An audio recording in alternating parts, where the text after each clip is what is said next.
హైదరాబాద్ లో largest CREDAI non stop property show ఈ నెల 2, 3, 4 తేదీల్లో హైటెక్ సిటీ హైటెక్స్ లో.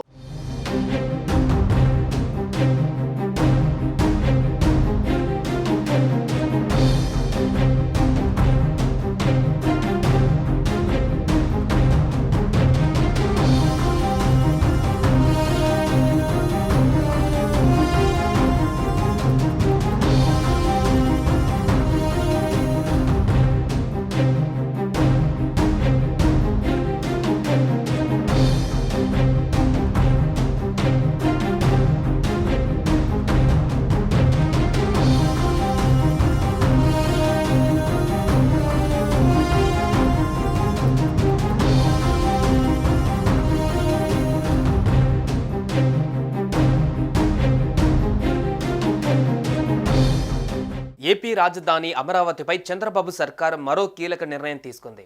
అమరావతి నిర్మాణాలలో మరింత వేగం పెంచింది ప్రభుత్వం. ఇందులో భాగంగా రాజధాని పరిధిలోని ప్రతి సెంటు భూమి సేకరణ లేదా సేకరణ విధానంలో తీసుకోవాలని నిర్ణయించింది.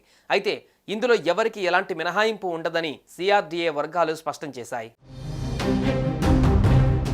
రాజధానిలో ఇంకా తీసుకోవాల్సిన భూమి 4181 ఎకరాలు ఉంటే అందులో ఎక్కువ భాగం తాడేపల్లి, మంగళగిరి మండలాల పరిధిలోనే ఉంది. గ్రామాలు, గ్రామ కంఠాల కిందనున్న భూమి తప్ప మిగిలినదంతా తీసుకోనుంది. దీనిలో ఎవరికి ఎలాంటి మినహాయింపు ఉండదని సిఆర్డీఏ వర్గాలు స్పష్టం చేశాయి. భవనాలను సైతం సిఆర్డీఏ స్వాధీనం చేసుకునే అవకాశం ఉంది. భూములపై కోర్టు స్టేలు ఉంటే వాటిని వెకేట్ చేయించి తీసుకోవాలని ప్రభుత్వం నిర్ణయించింది. ఇప్పటి వరకు ఎవరైనా భూములు ఇవ్వకుంటే వారికి భూ సమీకరణ విధానంలో మరో అవకాశం ఇస్తున్నట్లు ఇప్పటికే ప్రకటించింది. భూ సమీకరణలో ఇస్తే ప్యాకేజీ, సేకరణకు వెళితే పరిహారం ఇవ్వనున్నట్లు తెలుస్తోంది.